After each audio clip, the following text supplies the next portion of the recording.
지난해부터 올해 초까지 시장의 주도주는 너나 할 것 없이 한마음으로 AI와 반도체 진영을 꼽았습니다. 그런데 하반기 들어서 이쪽에 대한 흔들림이 나타나자 갈 곳 잃은 투자자들은 어떤 대응을 해야 할까 고민하고 있는데요.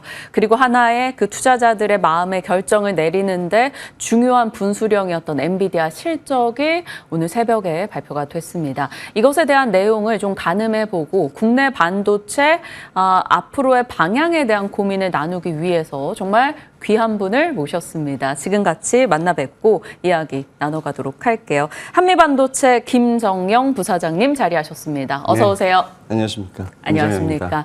네. 초대해 주셔서 감사합니다. 저희가 오늘 너무나 와주셔서 감사하고 잘 부탁드립니다. 일단은 중요했던 엔비디아 실적부터 소화해 보도록 할게요. 2분기 실적 추려본다면 다 예상 상회이긴 합니다만 네, 그렇죠. 시장의 예상치라는 게 요즘엔 또 따로 있으니까요. 그렇죠. 거기에 약간 미스가 나면서 시간 외 하락, 블랙웰에 대한 지연 우려 등이 좀 일부 등장했습니다. 엔비디아 실적 보고 어떠셨는지 궁금해요. 글쎄요, 저도 아침에 살짝 보고 왔는데 300억 불 정도 잘 나왔습니다. 잘 나왔는데 말씀하셨던 것처럼 시장의 기대치도 되게 중요하죠. 거기에 맞추느냐 안 맞추느냐도 되게 중요한데 큰 문제는 없을 거라고 보는데, 그러니까 다시 좀 며칠째 계속 엔비디아 실적만 계속 전 세계가 관심이 있지 않았습니까? 근데 지금 좀 벗어나서 좀 크게 보면은 결국은 그 엔비디아가 팹리스고 이분들의 지금 AI 트렌드를 앞으로 유지할 것이냐 안 할 것이냐가 되게 중요할 것 같고요. 그러면 이분들의 기술적인 거, 그러니까 제작 우위, 또 엔비디아가 팹리스다 보니까 이분들의 제품을 만들어주는 파운드리는 그 TSMC의 생산 여부가 되게 중요할 것 같습니다. 네. 그거에 따라서 그 중요한 어쨌든 한 컴포넌트 하나인 HBM에 대한 이 HBM 메이커들도 이 트렌드에 맞춰서 어떻게 될 것인지, 또 그 밑에 이 소부장들까지도 어떻게 될 것인지가 중요한데, 일단 보면은 그 엔비디아는 지금 블랙웰 울트라, 그다음에 루빈 울트라까지도 차세대 자기네들의 제품에 대한 기술적인 출시 계획을 가지고 계십니다. 그리고 최근에 그 TSMC의 그 웨이즈자 그 CEO가 컨퍼런스 콜에서 밝혔듯이 자기네들의 지금 그 N5, 그러니까 5나노겠죠? N5의 고객군들이 N3로 상당히 많이 큰 수요로 인해서 이동이 될 것이다라고 얘기를 하고 있습니다. 거기에다가 그 A14, A16, 1.6나노, 1.4나노로 지칭하겠죠. 그거에 대해서도 생각보다 빨리 가동할 수 있겠다는 자신감을 보이겠습니다. 다시 얘기하면은 GPU를 만들어 달라고 요청한 쪽에서 우리 GPU를 이렇게 만들어 줄 수 있겠어? 만들어 줄 수 있어. 이렇게 얘기를 하는 것이죠. 그러면 GPU의 스펙이 올라가면은 HBM 스펙도 당연히 올라갑니다. 그래서 지금 SK 하이닉스나 삼성전자나 저희 우리나라 기업들이 경쟁력이 있는 분야가 HBM인데, 하이닉스도 HBM4, 나아가서는 그 차세대 칩에 대한 계획들을 이렇게 말씀하시고 있는 게 바로 그런 증거가 되지 않겠나 보고 있고, 그래서 저는 개인적으로는 그렇게 생각합니다. 그 하루짜리 정도가 되지 않을까. 결국 또 시장은 다른 이슈나 다른 어떤 앞으로에 나올 어떤 이슈나 이런 것들에 대해서 찾을 것이고, 어쨌든 실적이 미스한 거는 아니니까요. 시장 기대치에 못 미쳤기 때문에 그 부분에 대해서 좀 시장이 바른 길로 다시 찾아가지 않을까, 그렇게 좀 조심스럽게 예상해 봅니다. 어차피 가야 할 길에 잠시 끼는 노이즈 정도로만 저희가 판단을 내릴 수가 있을 것 같고요. 그렇습니다. 그러면 좀 단도직입적으로요. 지금 이미 답변을 거의 다 주시긴 하셨지만 블랙웰의 생산에는 지연 우려감에 지금 흔들림이 있는데 이 차질이 없다라고 보시는 것인지, 그리고 AI에 대한 확신이 압도적이었다면 지금 그걸로 돈을 버는 것에 대한 의심이 조금 AI 진영을 누르고 있단 말이죠. 그래서 AI 고점, 정점, 아직 나오기 이른 키워드인데 벌써 그렇습니다. 등장을 하고 있습니다. 그래서 이 고점론에 대한 부사장님의 솔직한 심정, 현장에서 느끼는 분위기, 이런 게 궁금해요. 그 실적 발표 말미에 그 엔비디아 CFO도 얘기를 했지만 지금 하파 칩에 대한 수요는 되게 견조하다. 그다음에 블랙웰도 자기네들의 설계 변경, 마스크 변경 이런 거일 텐데 투에서 일단은 앞으로 시장을 준비하고 있다. 좀 자신감을 비췄던 그런 뉘앙스로 받아들입니다. 그렇기 때문에 그 새롭게 나올 그 신제품에 대해서는 차질이 없을 것이라고 보고 있고요. 그래서 저희가 한 2, 3주 전부터 시장을 눌렀던 그 AI 버블론, 사실 결론부터 말씀드리면은 너무 시기상조다, 너무 이르다. 라고 말씀드리는데, 저는 개인적으로 어떻게 비유를 통해서 말씀드리냐면은, 그 앵커님 혹시 데이터 센터 가보셨어요? 못 가봤어요. 액침 냉각 보셨습니까? 못 봤습니다. 사진으로만 봤어요. 일반 네. 사람들이 보시기에 쉽게 경험할 수가 없어요. 물론 엔비디아가 돈을 버는데 진짜 쟤네들이 돈을 버는데 돈을 잘 번단 말이죠. 근데 어쨌든 그 기대치에 따라서 시장도 움직이는데, 근데 저는 그래서 지금 현재 엔비디아가 이끄는 이런 트렌드는 B2B 마켓이라는 거죠. 데이터 센터 위주로. 네. 어쨌든 가장 중요한 처음에 시발이 될 수 있는 부분인데, 이게 B2C로 내려올 가능성이 있다. 예를 들면은 소비자들이 느낄 수 있는 그런 것들, 쉽게 얘기하면은 핸드폰이나 스마트폰이나 아니면은 가전에서 쓸 수 있는 그런 것에 대해서도, 그러니까 AI, 이 데이터 센터에 들어가는 거는 트레이닝 개념인데, 추론 기준, 인퍼런스 기능의 서비스가 올 가능성이 있다, 이렇게 봅니다. 그래서 아직 너무 이른 시각이고 아마 소비자들을 잘 모르실 수 있는데, 아마 일부 제조 쪽에서는 알고 있는 키워드일 겁니다. 모바일에 들어가는 HBM에 대한 아이템이 이제 시장에 슬슬 부각될 것입니다. 그렇게 되면은 뭐 먼 얘기겠지만, 네. 프로야 숙제들이 뭐 제조 쪽에서 많겠지만 아시는 거죠. 내 핸드폰에 AI를 서비스를 구현할 수 있는 능력이 있다라는 것들이고, 뭐 이따 물어보실 것 같아서 먼저 말씀드리면은, 그 온디바이스라는 이런 개념들 작년부터 나왔던 걸 보는데, 네. 제가 참 아쉽게 생각하는 것이, 온디바이스를 얘기하면서 메모리 얘기는 제가 한 번도 들어본 적이 없어요. 그러니까 온디바이스의 여러 가지, 일반 분들이 보시기에 온디바이스, 그러니까 디바이스 안에 뭐 이런 개념이시잖아요. 네. 그러면은 뭐 핸드폰이 될 텐데, 그 여러 가지 그 정의 중에 온디바이스에 대한 솔루션에 대한 정의가 서버를 통하지 않고 클라우드를 통하지 않고 내 핸셋 안에서 이루어진다라는 개념입니다. 네. 그래서 요새 그 유명한 그 스마트폰 메이커사의 광고가 아마 여러분들 보실 텐데, 내가 스마트폰을 보고 있으면은 CCTV가 날라와서 내 거를 보고 있어요. 그게 개인 정보를 우리는 지켜준다라는 어떤 그런 의미인데, 그것도 온디바이스와 연계된 것입니다. 그러면 핸셋에서 우리가 뭘 검색하거나 이럴 때 서버를 통하거나 클라우드를 이용해야 되겠죠. 그거를 차단하고 핸드폰 안에서만 구현할 수 있는 그런 펑션이기 때문에, 뭐 지금 그림에서도 나오지만 얼마 전에 그 메이커에서 여태까지 우리가 칩 안에, 그러니까 CPU가 메인 기능인데, 네. GPU는 그 컴퓨터 그래픽만을 담당하는 기능을 해왔습니다. 우리가 핸셋을 이용해서 게임을 한다거나 아니면 이런 디스플레이에서 네. 이거를 그 CPU의 조그만 그런 구성이었던 거를 밖으로 빼내서 칩 안에서 각각으로 구현하겠다라는 그런 얘기를 하셨어요. 근데 그 얘기는 결국 그 빼낸 GPU에다가, 그림에서 보시면 알겠지만 저런 그 스마트폰에 맞는 그 HBM, 뭐 어쨌든 좀 가칭입니다. 일반적인 어쨌든 그림이라고 보시면 이해해 주시면 되겠고요. 네. 저런 거를 붙여서 어쨌든 구성을 해가지고 향후에 방향성을 가져가지 않을까 보고 있고, 아직은 뭐 프로에 대한 숙제들이 많으실 것 같은데, 뭐 제가 좀 주제는 없지만 제조업체에 대해서 많이 관심이 있게 보시겠지만 방향은 결정되어 있다. 그래서 이제 이 AI가 데이터 센터, 다시 돌아가서 말씀드리면 B2B가 아니라 B2C, 그러니까 일반 소비자가 느낄 수 있는 실생활 영역으로도 분명히 느껴지게 되면은, 결국 이 AI 버블 문제는 우리가 예전에 그랬었나? 라고 생각할 시기가 오지 않을까 그렇게 봅니다.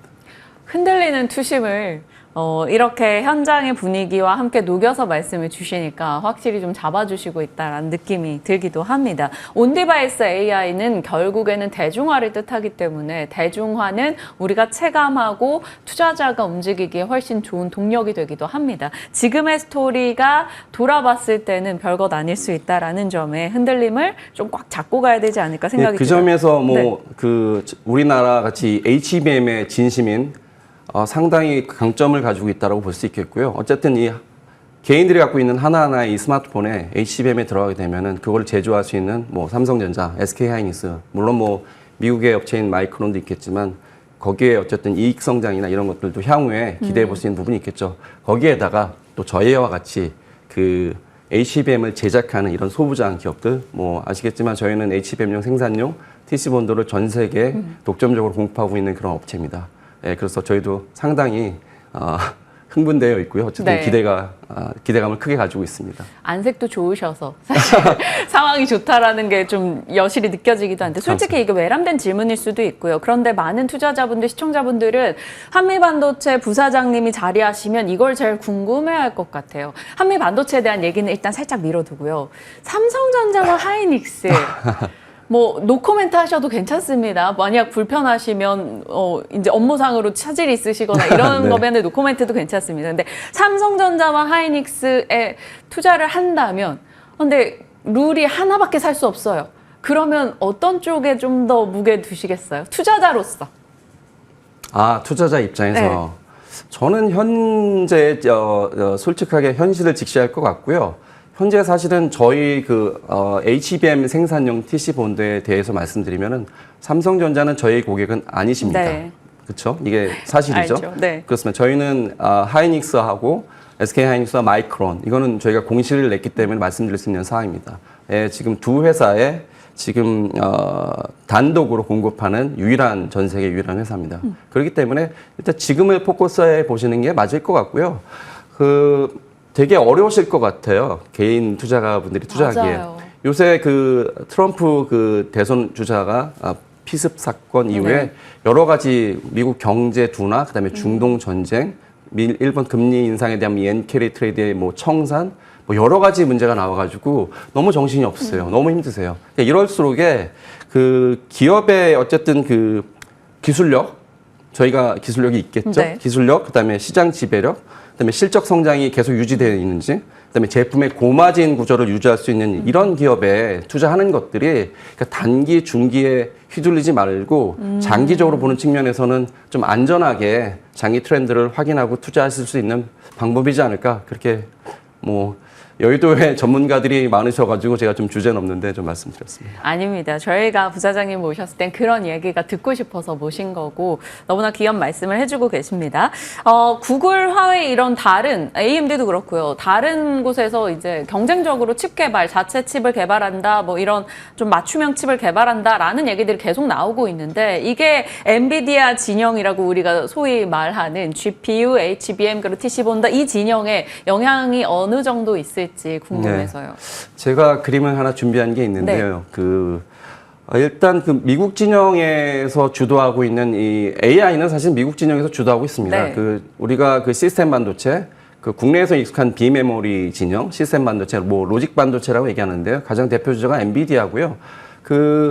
그림에서 준비된지 모르겠지만 그림에서 보시면은 어쨌든 M7 이게 엔비디아, 애플, 마이크로소프트, 구글, 아마존, 그다음에 메타, 테슬라 이런 회사를 지칭하는데 구글이라고 말씀 주셨는데 이 구글이나 이런 아마존, 마이크로소프트 이런 진영들은 그러니까 주문형 반도체를 원하시는 분들이에요. 자기네들이 원하는 그런 비즈니스에 맞는 컴퓨터나 칩이나 이런 것들을 자체적으로 커스터마이징, 그러니까 나한테 맞게끔 만들어 달라 이런 건데 사진이 나오는데 왼쪽 편 보시면은 나와 있습니다.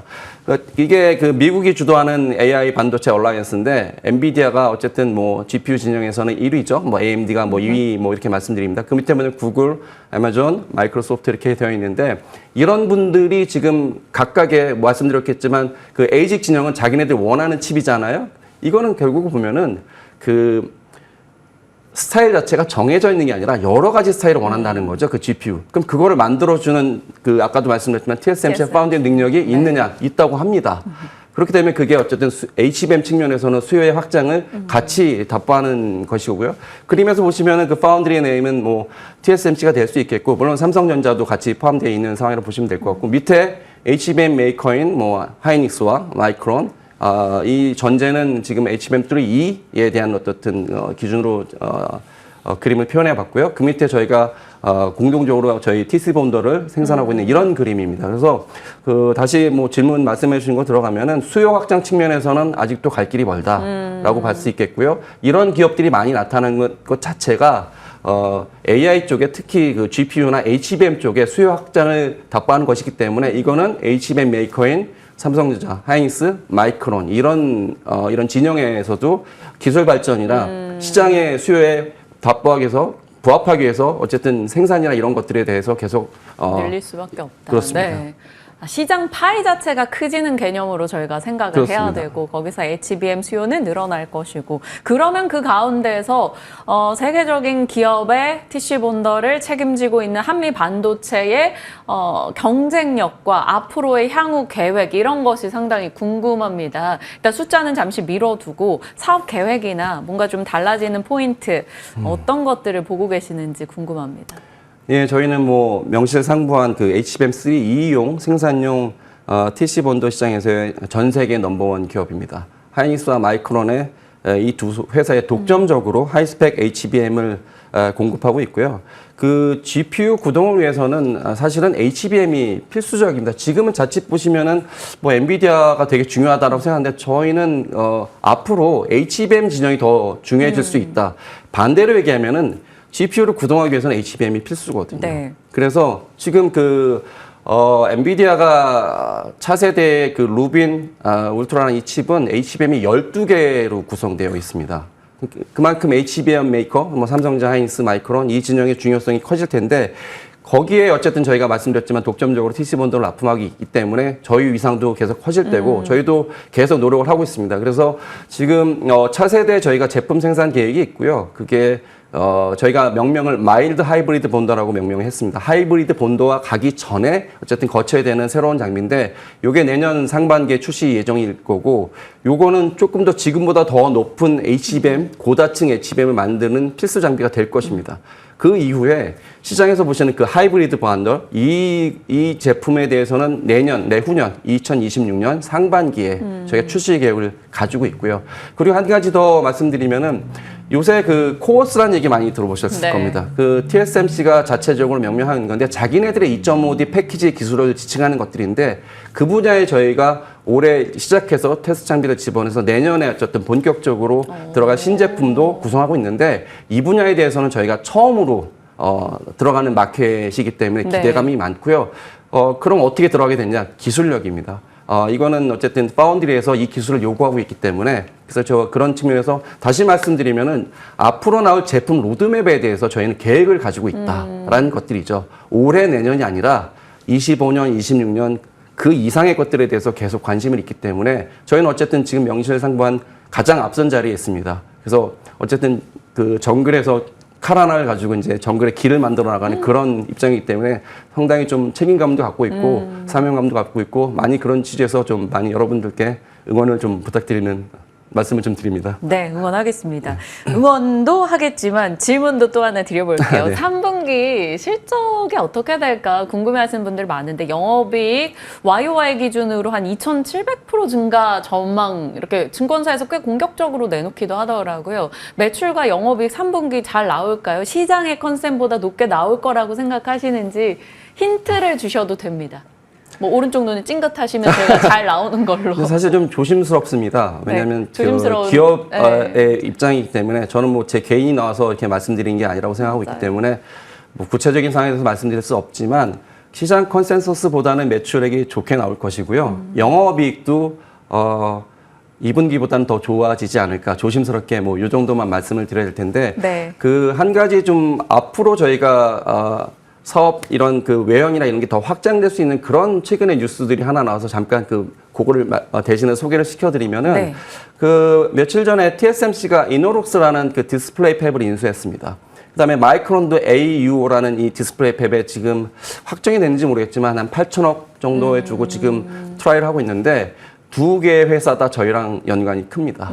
이노록스도 마찬가지고요. 이노록스는 어쨌든 그 TSMC의 코어스나 이런 기초적인 어떤 반도체 퍼실리티를 담당하게 될 것이고요. 그다음에 마이크론이 생각하고 있는 AUO는 아무래도 그 마이크론이 그 동남아시아 쪽에 HBM 생산 여력이 아직은 부족한 게 사실입니다. 그거에 대한 확충에 대한 증거이기 때문에 저희 입장에서는 어쨌든 이런 고객사들이 볼륨이 늘어나는 측면에서 저희도 분명히 역할을 할 수 있다. 이런 측면에서도 봤을 때 이제 뭐 3분기를 넘어서 뭐 4분기도 그렇고 저희 내년에도 어쨌든 저희가 가이던스를 시장에다 말씀드리고 있는데 그런 측면에서 계속 좀 기대 있게 봐주셔도 되지 않을까 이렇게 좀 가름하겠습니다. 네.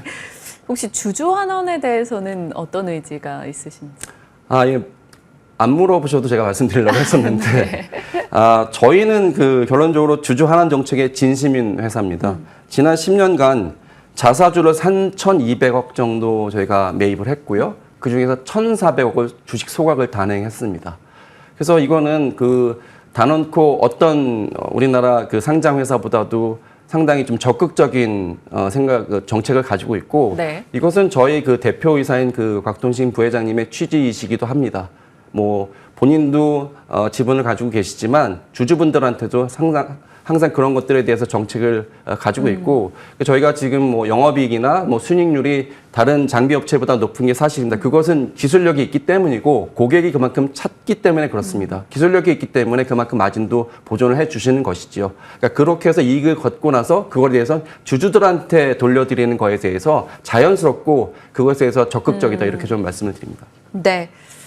말씀 주신 내용들 충분히 한미반도체를 보유하고 계신 투자자분들이나 혹은 반도체 산업에 대해서 의견 정리가 하고 싶으신 분들에게 큰 도움이 됐을 만한 내용입니다. 마지막으로 짤막하게 반도체주 투자 시 어떤 걸 좀 주의하라라는 핵심 조언 하나만 네. 주신다면요. 아까도 뭐 잠깐 말씀 드렸던 것 같은데 조금 더 구체적으로 들어가면요. 제조업체에 대한 컬처, 제조업체 분들이 생각하는 컬처가 있고 이 금융회사 분들이 생각하시는 게 있는데 그 반도체 장비회사 측면에서의 어떤 것을 투자할 때 좀 관심 있게 보셔라는 게 있습니다. 일단 장비 쪽에서만 보면요. 장비를 양산 납품한다라는 얘기를 많이 들어보셨을 텐데 네. 그 전에 고객사 협의를 하겠죠.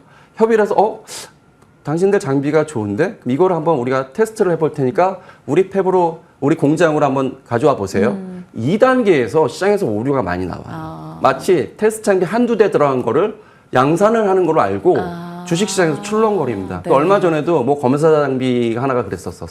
상한가 갔다가 다시 뭐 지금 더 빠졌습니다. 기억이 근데 결국은 확인하셔야 될 게 그렇게 테스트를 하게 되면 예를 들면은 그 회사에서 한 달에 우리는 어떤 100만 개 정도가 양품이 나와야 되는데 테스트 장비가 들어와서 1년을 테스트 해봤더니 100만 개가 넘더라. 이거는 그러면 우리가 500억, 1000억 뭐 10대, 100대 사겠습니다. 이게 양산 장비입니다. 그럼 아마 기업에서 그거를 공시를 하게 돼 있어요. 뭐 NDA가 있어서, 그러니까 비밀 유지 협약이 있어서 공시를 못 하실 수도 있는데 그거를 보시고 투자하는데 물론 그거 보시고 투자하면 늦어질 수도 있는데 어쨌든 되게 중요합니다. 근데 그 이전에 테스트 장비 몇 대 들어간 거에서 만약에 한 달에 100만 개의 그런 양품을 맞추지 못했을 경우에는 이거는 별로 의미가 없어지는 거죠. 이게 실질적으로 매출이 이어진다라고 보기가 어렵습니다. 이런 것들에 대해서 그러니까 주식시장이 너무 변동성이 커져서 그 일반 그 개인 투자가 분들은 자칫 좀 투자에 좀 실망하시고 실패하실 수 있는데 어쨌든 좀 어렵지만 이런 것들에 대해서도 좀 주의를 네. 기울일 필요가 있지 않을까 그렇게 좀 말씀을 드려야 될 것 같습니다. 알겠습니다. 충분히 투자자 입장에서도 그리고 또 언론사 입장에서도 그런 것들을 잘 고려해서 전달해야겠다라는 생각을 또 정리하게 되네요. 오늘 여러모로 귀한 얘기 전달받았습니다. 개장전 성공 전략 한미반도체 김정영 부사장님과 특집 시간 꾸려봤습니다. 고맙습니다. 네, 감사합니다.